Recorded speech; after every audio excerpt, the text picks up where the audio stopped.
In short તમારો question એવો છે કે પહેલાં તમે ક્વેશ્ચન પેપરની અંદર ટીક કરો છો અને 1 કલાક પછી OMRની અંદર ટીક કરો છો અને આ સમયગાળા દરમિયાન તમે ક્વેશ્ચન પેપર જે છે એની અંદર અમુક જે ન આવડતા હોય તો એને સ્ટાર કરીને રાખો કે ટીક કરીને રાખો કે જેના કારણે બીજી વાર ફરીથી એને જોઈ શકાય.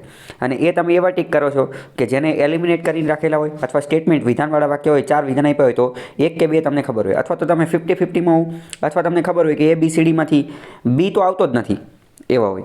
પણ પછી થાય છે એવું કે જ્યારે છેલ્લી 5 મિનિટ કે 10 મિનિટનો જ્યારે બેલ પડે ત્યારે તમે ખૂબ સ્ટ્રેસમાં આવી જાઓ છો અને એના કારણે આડું અવડું ટીક થઈ જાય છે અને આવી બધી સમસ્યા. મેઇન તો મુખ્ય મુદ્દો તો આ જ છે ને. ઓકે ચલો, તો આનો આન્સર, આનું સોલ્યુશન શું હોઈ શકે? સોલ્યુશન નંબર 1, પહેલાં તો મારા મતે જે છે ને એ પહેલાં ક્વેશ્ચન પેપરમાં ટીક કરવા અને પછી OMRમાં ટીક કરવા એવું ક્યારેય ન કરવું જોઈએ. એવું ન કરવું જોઈએ. તો શું કરવું જોઈએ? હારે ટીક કરવા જોઈએ. જો પહેલાં ક્વેશ્ચન પેપરમાં ટીક કરો અને પછી OMRમાં ટીક કરો, એનો સૌથી મોટો ડ્રોબેક તો શું છે? પહેલો તો ડ્રોબેક એ છે કે અમુક વાર કેવું થાય કે પહેલાં તો જો એની માટે તમારે જે છે ને બહુ ખતરનાક લેવલનું ટાઈમિંગ જોઈએ. કારણ કે જો તમે એમાં ટાઈમિંગની અંદર તમારે આઘું પાછું થયું તો તમે સ્ટ્રેસમાં આવી જાઓ અને બીજા કરી નાખો, પહેલી વસ્તુ. અને બીજું એ કે માની લો કે ભૂલથી તમે એક ક્વેશ્ચન આઘો પાછો કરી નાખો ને તો પછી તમારું આખું પેપર પૂરું થઈ જાય, આખું પેપર વેસ્ટ જાય. કેમ? કારણ કે તમે માની લો કે 100 માર્કનું પેપર છે ને જ્યારે 100મા નંબરનું તમે ટીક કરવા આવો ત્યારે તમને ખબર પડે કે હવે તે કંઈ બાકી જ નથી થયું. એટલે એનો મતલબ શું કે તમે એકાદું આઘું પાછું કરી નાખ્યું છે, એટલે તો પછી તમારી બધી જ મહેનત વેસ્ટ. એક રીતે આને તો મોસ્ટ સિલીએસ્ટ મિસ્ટેક કહેવાય ને, મોસ્ટ સિલીએસ્ટ મિસ્ટેક, કે બધું થઈ ગયું. એટલે ઇન શોર્ટ મારા મતે શું કરવું જોઈએ હું તમને મત કહું છું, બરાબર? અને હું તમને જે આ મારો જે મત કહું છું એ ઘણી બધી વખત ટેસ્ટિંગ કર્યા પછી ઘણા બધા ઉમેદવારો, ઘણા બધા લોકો, એ બધાની ભૂલ અને એ બધાને પૂછ્યા અને એ બધાની જે એના આધારે હું તમને કહું છું કે પહેલાં તો એ રીતનું અપનાવી જોઈએ. શું અપનાવી જોઈએ? તો કે ક્વેશ્ચન વાંચો, આવડે છે તો તરત OMRમાં ટીક કરો. ક્વેશ્ચન વાંચો, OMRમાં ટીક કરો, બરાબર? પહેલાં ક્વેશ્ચન આન્સર એવું કંઈ નહીં, બરાબર? પહેલી વસ્તુ તો પહેલું મારા મતે તમારે એ સુધાર લાવવો જોઈએ. બીજી વસ્તુ, પહેલાં તમારે ઘરે જે છે એ ટેસ્ટ આપી અને પ્રેક્ટિસ કરવી જોઈએ. બે ત્રણ ટેસ્ટની તો પ્રેક્ટિસ કરવી જોઈએ. જ્યારે જે છે એ જે દિવસે પેપર હોય ને એના 1 દિવસ પહેલાં જ તમારી એક OMR જે છે એની પ્રેક્ટિસ કરી લેવાની.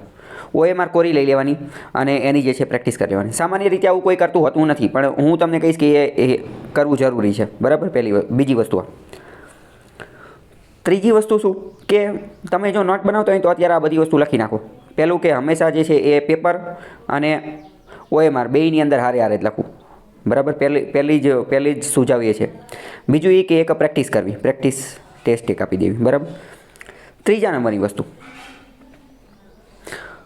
બીજી વાર નામની કોઈ વસ્તુ હોતી નથી. શું? બીજી વાર નામની કોઈ વસ્તુ હોતી નથી. તમે 1 કલાકનું પેપર હોય, 2 કલાકનું પેપર હોય, 3 કલાકનું પેપર હોય, ગમે એટલી કલાકનું પેપર હોય, બરાબર? તમે વાંચો, બરાબર? તમે માની લો કે ક્વેશ્ચન નંબર 8માં પહોંચ્યા અને તમે હવે એને જોવો છો કે અત્યારે આવડતો નથી, હમણાં થોડી વાર પછી જોઈશ, અથવા એલિમિનેટ કરવાનું છે, અથવા 50-50 છે, ઓલું છે, પેલું છે, ગમે એ હોય, બરાબર? તો બીજી વાર નામની કોઈ વસ્તુ હોતી જ નથી. એવું નથી કે અત્યારે નથી આવડતો તો કે પછી આવડી જશે. એના ચાન્સ 50% જ છે ને, તો અત્યારે 50% ચાન્સ તો અત્યારે છે. ફોર એક્ઝામ્પલ, 8મા નંબરનો ક્વેશ્ચન તમને નથી આવડતો અથવા આવડે છે, એની પ્રોબેબિલિટી, એની સંભાવના કેટલી છે? તો કે 50%. 50% તમારો જવાબ સાચો પડશે ને કાં ખોટો પડશે. તમે વિચાર્યું, તમે એને સ્ટાર માર્ક માર્યો અને કીધું કે હમણાં થોડી વાર પછી જોઈશ. થોડી વાર પછી જોશો, બરાબર? તો ત્યારે એની પ્રોબેબિલિટી, સંભાવના તો 50% જ રહેશે ને, બરાબર? કે ત્યારે પણ એની પ્રોબેબિલિટી તો એટલી દેવાની છે, કાં તો આવડી જશે, કાં તો નહીં આવડે, કાં તો સાચો પડશે, કાં તો ખોટો પડશે. એટલે પ્રોબેબિલિટી તો 50% જ રહેશે. એટલે મોસ્ટ ઇમ્પોર્ટન્ટ, મેં ઓલો જે તુક્કાવાળો વિડીયો બનાવેલો હતો ગેસવાળો, એમાં પણ મેં આ વાત કરેલી હતી. અત્યારે ફરીથી નોટ બનાવતા હોય તો લખી નાખો. બીજી વાર નામની કોઈ વસ્તુ હોતી નથી. બીજી વાર માટે કંઈ છોડવું નહીં. જે છે એ યાદ છે, જે છે એ યાદ જિંદગી મળેલી છે અને સ્વર્ગ નર્કના બધું ભૂલી જાઓ. જે પેપર જે છે એ જ છે, બરાબર? પાછળથી કંઈ હોતું નથી. તેમ છતાં પણ મોસ્ટ ઇમ્પોર્ટન્ટ તો શું કે પહેલાં તો પાછળની કોઈ રાહ ન જોવી, પાછળની કોઈ રાહ જોવી જોઈએ નહીં. પણ તેમ છતાં પણ અમુક ક્વેશ્ચન, અમુક એટલે કેટલા, વધીને 5 કે 10 ક્વેશ્ચન એવા છે કે જેને તમે જે છે સ્ટાર માર્ક મારી શકો છો, કે જે તમે અંતિમ સમયે જે છે એ જોવો, બરાબર? પહેલી વસ્તુ. બીજી વસ્તુ, મેથ્સ, રિઝનિંગ, આ બધી વસ્તુને હંમેશા છેલ્લે રાખવી જોઈએ. મેથ્સ, રિઝનિંગ, આવી બધી વસ્તુને હંમેશા છેલ્લે રાખવી જોઈએ. જે વન લાઇનર છે કે લો હેંગિંગ ફ્રૂટ, ઇંગ્લિશમાં કહેવાય લો હેંગિંગ ફ્રૂટ, એને પહેલાં એટેમ્પ કરવા જોઈએ. અને જે અમુક ઇઝીએસ્ટ છે તો એને પહેલાં એટેમ્પ કરવા જોઈએ. અને મોસ્ટ ઇમ્પોર્ટન્ટ કે જે બીજી વાર જોઈશ તો બીજી વારવાળી વસ્તુ જે છે ને એ ન રાખવી જોઈએ. બરાબર, એક આ વસ્તુ. બીજી મોસ્ટ ઇમ્પોર્ટન્ટ વસ્તુ, આપણે જ્યારે એક્ઝામિનેશન હોલની અંદર જઈએ OMR લખતા હોય, પરીક્ષા આપતા હોય, આપણા મગજમાં આપણું મેન્ટલ સ્ટેટ તો એ જ રીતે હોવું જોઈએ કે મારે 5 મિનિટ પહેલાં પેપર પૂરું કરવાનું છે. શું? કે મારે 5 મિનિટ પહેલાં પેપર પૂરું કરવાનું છે, ગમે એ થાય. બરાબર, કારણ કે તમે વિચારો, મોટાભાગનો સ્ટ્રેસ તો ક્યારે આવશે? મોટાભાગનો સ્ટ્રેસ તો ત્યારે જ આવશે ને જ્યારે છેલ્લી 5 મિનિટનો કે 10 મિનિટનો જે છેલ્લો બેલ પડ્યો ત્યારે જ સ્ટ્રેસ આવશે એની ત્યાં, કારણ કે ત્યાં સુધી તો આમી ટાઈમે ખબર નહીં હોય, એટલે સ્ટ્રેસ તો ત્યારે જ આવવાનો છે. તો તમારે પહેલેથી જ મેન્ટલી એવું તૈયાર થવાનું કે મારે 5 મિનિટ પહેલાં જ પેપર પૂરું કરવાનું છે, ગમે એ થઈ જાય. 5 મિનિટ પહેલાં મારું પેપર જે છે પૂરું થઈ જવું જોઈએ. આવું તમારે મેન્ટલી તૈયાર રહેવાનું છે. બીજી વસ્તુ, આવી રીતે તમે મેન્ટલી ક્યારે તૈયાર થઈ શકશો? એની માટે તમારે પહેલું સ્ટેપ જે છે ને એને ફોલો કરવું પડશે. કયું? કે જે છે એ અત્યારે જ છે, પાછળનું કંઈ નથી. જે હારે હારે જ બધા ટીક કરતું જવાનું, હારે હારે જ બધા ટીક કરતું જવાનું, બાકી એ કંઈ રાખવાના નહીં. બાકી રાખશો ને તો પછી સ્ટ્રેસ આવશે. બાકી રાખશો તો લાસ્ટમાં જે છે સ્ટ્રેસ આવશે. અને બાકી રાખવાની જે મેં તમને એનું લોજિક પણ સમજાવી દીધું કે પ્રોબેબિલિટી, સંભાવના તો બેયમાં 50-50% જ છે, 50-50% જ છે. તો આ બધા માટે શું કરવું જોઈએ? તો એની માટે મેં તમને આની પહેલાં કીધેલું છે કે મોસ્ટ ઇમ્પોર્ટન્ટ શું છે? સરખી રીતે ક્વેશ્ચન વાંચો, જો આવડે તો ઠીક છે, નહીંતર ઈ કરો. અથવા તો બહુ પહેલાં મેં કીધેલું છે કે મગજમાં સૌથી પહેલાં જે જવાબ આવે ને એ જ સાચો હોય. મગજમાં પહેલાં એમ લખ્યું કે એ છે કે બી છે, જે પહેલાં આવ્યો ને, જે પહેલો વિચાર આવ્યો ને એ જ સાચો હોય. બરાબર, અથવા તો ખોટો હોય તો તે શું, આમે ટાઈમપાસ કરવાથી તો બેટર છે ને, ટાઈમપાસ કરવાથી તો બેટર છે. એટલામાં તો ઓલા સ્ટ્રેસથી તો બચી શકાશે. એટલે ફટાફટ એને જે છે ડીલ કરો. બીજી મોસ્ટ ઇમ્પોર્ટન્ટ વસ્તુ, કોઈ પણ ક્વેશ્ચન જે છે ને એને ઓવર ઇમ્પોર્ટન્સ ન આપો. ફટાફટ વાંચીને આગળ વધી જવાનું, ફટાફટ વાંચી અને આગળ વધી જવાનું. ચલો હું તમને એક બીજી વાત કહું. તમને ખ્યાલ હશે કે જીપીએસસીની પરીક્ષાની અંદર જે છે ને એ આન્સર કી આવે, પ્રોવિઝનલ આન્સર કી આવે, પછી ફાઇનલ આન્સર કી આવે, ને અલગ અલગ કેટલું બધું આવતું હોય.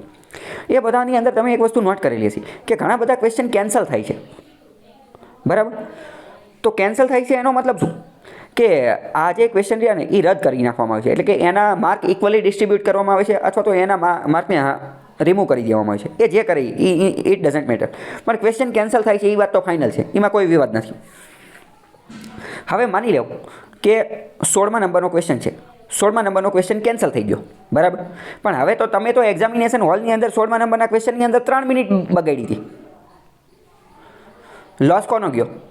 લોસ તો તમારો ગયો ને, કારણ કે તમે 3 મિનિટ બગાડી નાખી. બરાબર, એટલે તમને તો ખબર જ નથી કે હોમાંથી કયો ક્વેશ્ચન કેન્સલ થવાનો છે. જ્યારે અમુક મર્યાદિત ક્વેશ્ચન તો કેન્સલ થવાના જ છે. મર્યાદિત ક્વેશ્ચન જે છે એ તો કેન્સલ થવાના જ છે. એટલે કોઈ પણ ક્વેશ્ચન જે છે ને એને બહુ વધારે ટાઈમ ન આપવો જોઈએ. 5 સેકન્ડ 10 સેકન્ડ જેટલું આપ્યું, બરાબર, 20 સેકન્ડ છે, મતલબ કે 1 મિનિટ કે ઇન શોર્ટ ફટાફટ આપણે એક જ વસ્તુ કે ફટાફટ આપણે કઈ રીતે કામ કરી શકીએ, ફટાફટ જે છે એ ક્વેશ્ચન ડીલ કરવાની કોશિશ કરવાની. કારણ કે એવું પણ બની શકે કે તમે જે ક્વેશ્ચન પાછળ ઘણો ટાઈમ પાસ કરો છો એ ક્વેશ્ચન જ કેન્સલ થઈ જાય. એ પણ પ્રોબેબિલિટી તો રહેલી જ છે, કારણ કે આપણને તો ખ્યાલ નથી. એટલે જે નિર્ણય લેવાનો છે એ તાત્કાલિક જ લેવાનો. બીજી વસ્તુ, મેં તમને કીધું કે 5 મિનિટ વહેલા પેપર પૂરું કરવાનું, અને એની પછીની એક લાસ્ટ વસ્તુ. જો પહેલાં તો તમે એક વસ્તુ વિચારો કે તમે સ્ટ્રેસમાં આવી ગયા. બરાબર, મેં કીધું કે 5 મિનિટ પહેલાં પૂરું કરી નાખવાનું. હવે માની લો કે ફોર એક્ઝામ્પલ સમજો કે તમારા 3 ક્વેશ્ચન છે. બરાબર, તમારા 3 ક્વેશ્ચન બાકી રહી ગયા. એક સિચ્યુએશન આ છે, ચલો બીજી સિચ્યુએશન હું તમને કહું. માની લો કે તમારા 10 ક્વેશ્ચન બાકી રહી ગયા, એટલે કે ટીક કરવાના જ બાકી રહી ગયા. પહેલી સિચ્યુએશન એ છે. અથવા બીજી સિચ્યુએશન એ છે કે 10 ક્વેશ્ચન બાકી રહી ગયા પણ તમે ઈ કરી નાખો, ઓલામાં તો હાવ કોરા જ છૂટી ગયા. બરાબર, પહેલી સિચ્યુએશન 10 ક્વેશ્ચન બાકી રહી ગયા, બીજી કે 10 ક્વેશ્ચન ઈ કર્યા, અને ત્રીજી સિચ્યુએશન કેવી છે ખબર છે? કે તમારા 10 ક્વેશ્ચન હતા એમાં તમને કાંઈ નહોતું આવડતું, એટલે બધામાં તમે એ કરી નાખો, બધામાં એ કરી નાખો, ટાઈમ હતો નહીં. અને ચોથી સિચ્યુએશન કેવી છે કે તમે આખું પેપર પૂરું કર્યું, વાંચ્યું, અને એ સમયે at that state of mind, એ સમયે પરીક્ષાના માહોલની અંદર જે પ્રક્રિયા હતી એના અંતર્ગત ત્યારે તમને જે જવાબ સાચો લાગતો હતો ABCD, બરાબર, એના આધારે તમે એ એટેમ્પ કર્યું, આ ચોથી કન્ડિશન છે. બરાબર, મતલબ કે એટેમ્પ કર્યું એ સમયે આપણું એક્ટિવ માઇન્ડ, આપણા સક્રિય મગજની મદદથી. હવે તમે વિચારો, આ બધામાં સૌથી ખરાબમાં ખરાબ પરિસ્થિતિ કઈ છે?